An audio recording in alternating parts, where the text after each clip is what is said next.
Hello everybody, in this video we're going to be taking a look at 2026 redistricting for the House of Representatives. So this is going to be pretty interesting because we're going to see Texas redistrict, we're going to probably see a few more states redistrict as a response. I think it's likely Missouri redistricts, I think it's likely Indiana does it, I think Illinois is going to go for it. California, they have a tight deadline to do it, but it looks like they're really trying to get that on to a special election in November. It really seems like they're going to go for it, and I think they're going to probably phrase the ballot proposition to be favorable towards the Democrats to really convince voters to change the California map. And I think it's more likely than not we do see a California map change. Florida seems likely to do it. Maryland is probably going to do it, unless the Republican Supreme Court does something to try to prevent them from doing it. New York is probably going to do it. I think New York has a narrow legislative supermajority last time I checked on the numbers. California actually has a really big supermajority for the Democrats, so they could afford a few defections in that vote coming up soon, later in August. So we're going to start off with the states most likely to be redistricted. And I already started out the number totals on the numbers that I think the midterm would have been if all the maps stay the same. I think the Democrats would have had 225 seats to the Republicans 210 before any map changes. But of course, there is going to be map changes. Starting off with Ohio. So the most likely redraw they're going to do is they're going to transform two Democratic districts in Ohio to likely Republican districts. So that's the most likely map going forward. I doubt they're going to draw out the Cincinnati-based district. I really don't think they're going to go that aggressive. In Texas, very likely they redraw. Starting off in Dallas, they're going to draw out one Democrat up here, turning that seat into a safe red one. Down in Houston, they're going to transform a district down here into safe red. In San Antonio, they're going to draw this district as likely red. So that's another flip forward Republicans. In southern Texas, they're going to transform this district into a Trump plus 10 district. But the Democrat here, Vincent Gonzalez, he's a strong Democrat. I think he'll make it at least a close race in a Trump plus 10 district. Henry Cuellar, very strong Democrat, might even have a chance in the Trump plus 10 district, but for argument's sake, let's say the Republicans unseat him here. So that already brings the Republican total almost to a majority just with Ohio and Texas. So California response, they said they're going to draw out 5 Republicans in that Zoom call. So which Republicans are they drawing out? I'm going to go over each of the districts right here. So let me just pull up my California House map on 270 to win, just to have a bit here. So they're going to draw out California's 1st, California's 3rd, California's 22nd, California 48th, California 41st, and they're going to turn California's 40th district into a super safe red district to absorb all the red areas in Los Angeles right here. So let's go on back.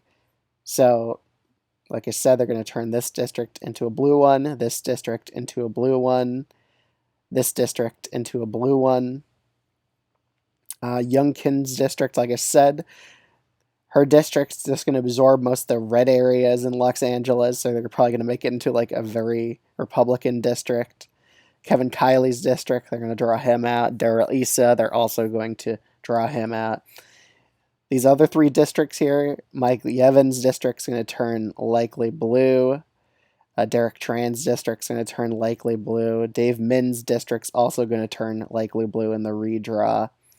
In the Central Valley of California, they're going to be drawing a lot of these districts into likely blue ones. Adam Gray's district is going to become a lot bluer. It's going to absorb some coastal areas. I think they're going to draw Jim Costa's district a bit more safer for him as well. So that's going to turn, so they're pretty much going to make these like red areas absorb even more red territory here, while adding in some bluer bits from the other districts on the coastlines. But that's how California is going to redraw their map. They're going to be drawing out 5 Republicans on this map. leaving only 4 Republicans remaining. That's if that ballot proposition passes. It could very well fail. So Florida, in response, they said they're going to redraw. I think it's pretty likely we see a Florida redraw, honestly. And I don't think they're going to go for and like drawing at 5 Democrats, because it's very possible that's a VRA violation, a Voting Rights Act violation. And so far, I think the Supreme Court's still going to uphold that act. So Florida's probably not going to gamble here. They're probably going to only draw out 3 Democrats. Let's just get the Florida map up here so I could tell you which representatives are getting drawn out. Kathy Castor is likely going to get drawn out. Debbie Wasserman Schultz is likely going to get drawn out. And Jared Moskowitz is likely going to get drawn out. So this district would turn red, this one would turn red, and this one would turn red. So Florida would only have 5 Democratic districts now because of that. So previously, Missouri and Indiana have indicated that they're willing to redraw their maps. Missouri even said it's likely. So they're going to be drawing out the Kansas City district in Missouri. I'm not sure how Republican they'll make it. I'm just going to say it'll put it as likely Republican for now. In Florida, going back here because I did put some of these as lean red, I think they would make this district likely red, and they probably would make these ones leaner, like lean red, I would say. So in Indiana, they're probably going to draw it to a likely Republican district, but the Democrat in this district is a strong one, so he would at least have a chance there if it's likely red. So I would put this as lean Republican. So already Republicans are at 217 to 218, but in New York, it's kind of 50-50 on whether they actually redraw or not. Kathy Hochul has indicated she really wants to redraw. So we could see the revival of the Hochul-Mander. The Hochul-Mander was basically turning these 2 seats in Nassau County likely blue. This seat up here likely blue. They would draw Suffolk County district here into a lean blue one. They would draw Staten Island into a likely blue district because they would absorb more bits of New York City. They would also draw out Lawler, probably draw him into a D+10 district, which would probably sink him. But again, he's a stronger incumbent, so I'll put it as lean blue. But that would only result in 4 Republicans in New York, with 22 Democrats in the map. Maryland has said that if Republicans are going to redraw, that they're going to draw out this 1 Republican district. But then again, the Republican Supreme Court in Maryland could potentially put a wrench in that plan. But let's just say for argument's sake, they do draw out that district. So at the end of the redistricting battle, that would result in the Democrats at 222 seats and the Republicans at 213. Republicans have a net gain of 3 seats through this redistricting battle. Oh, I forgot Illinois as well. They also said, J.B. Pritzker said he's willing to redraw the maps. They could only get 1 more seat out of Illinois. That's in the northern part of it. That's about it. So Republicans have a net gain of 2 seats, assuming that all the states on this map do indeed redraw. Again, New York, it's possible they don't redraw. It's California, it's possible they don't redraw. So if California doesn't redraw, that's 5 seats gone for the Democrats. If New York doesn't redraw, that's 3 seats gone for the Democrats.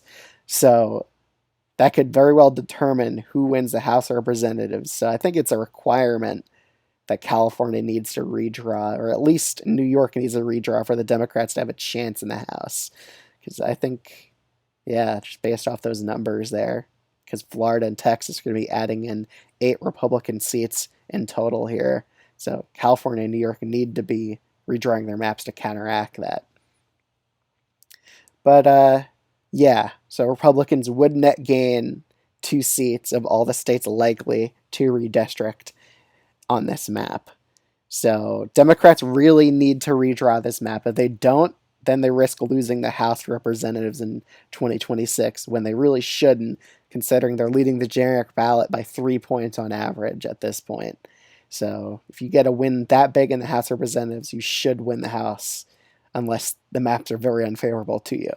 So that's how I see the redistricting fights going in each of these states and what maps I think they're likely to draw up here.